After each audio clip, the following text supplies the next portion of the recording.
I just found out that the bioreactor I've been working with for the past 3 months is actually customizable. Yeah, that's right. I can run literal lines of code on my Pioreactor. I just figured out how the process works, and I'm going to show you right now. Hey, I'm Alian, and I am once again experimenting with microalgae. So, I've been working with the Pioreactor for the past 3 months, and I'm just figuring out how to grow algae in there and make them grow well. And now the algae are growing pretty consistently. So I'm going to start branching out into other types of experiments. And a lot of those experiments are based on actually modifying and customizing the Pioreactor to my needs. Because what's awesome about the Pioreactor is actually right in the name. It's controlled by a Raspberry Pi, which is a miniature computing device that you can see on the bottom of the Pioreactor that manages everything inside it. Everything from the temperature, to the light, to the optical density readings. All of that is controlled by the Pioreactor and using its Raspberry Pi.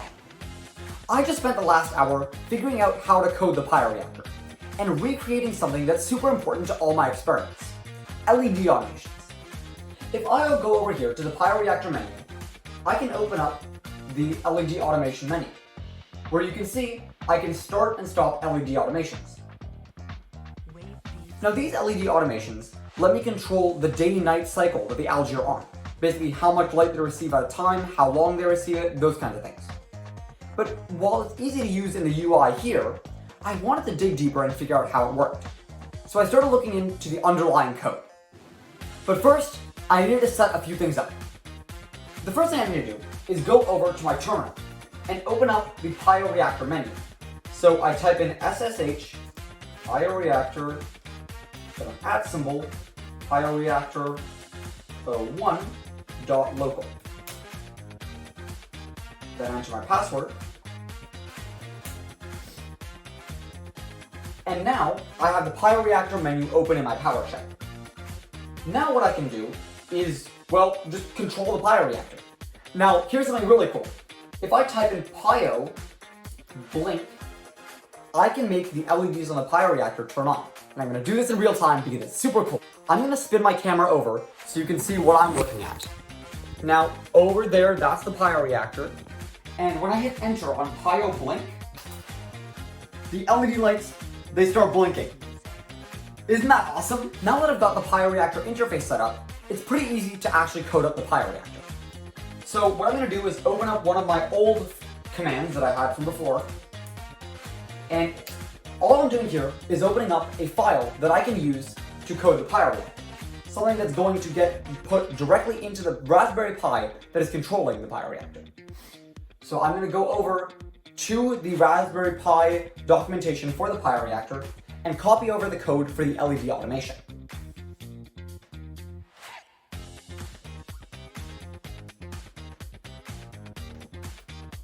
So I'm pasting in the code.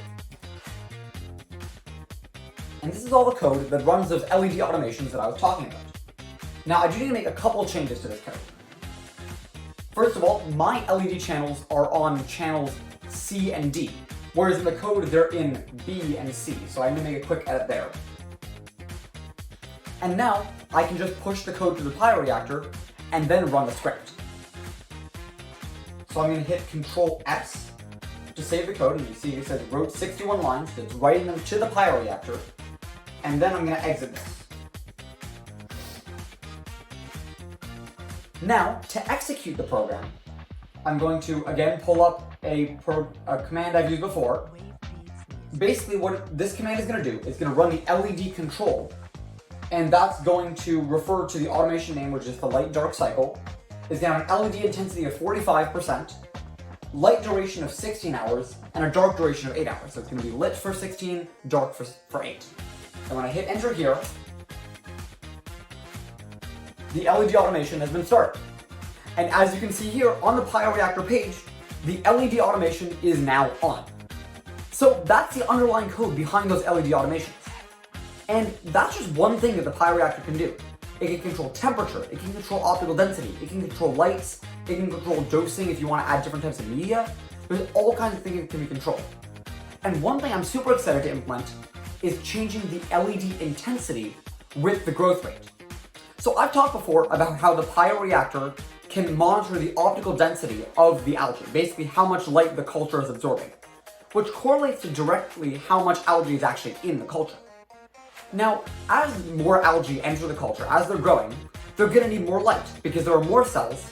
So if you keep the light constant and add more cells, there's going to be less light per cell.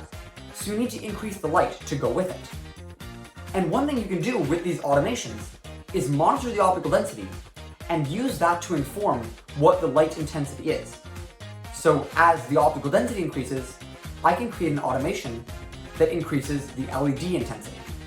And that's what I'm going to be doing hopefully in my next video, where I'll actually try customizing and writing my own code for the Pioreactor that I can execute. So that'll be super exciting. So this is just a part 1, the first step into the wealth of possibilities that the Pioreactor offers. And if you want to see me explore more of those, make sure to subscribe on YouTube, follow on LinkedIn, and I will see you in the next one.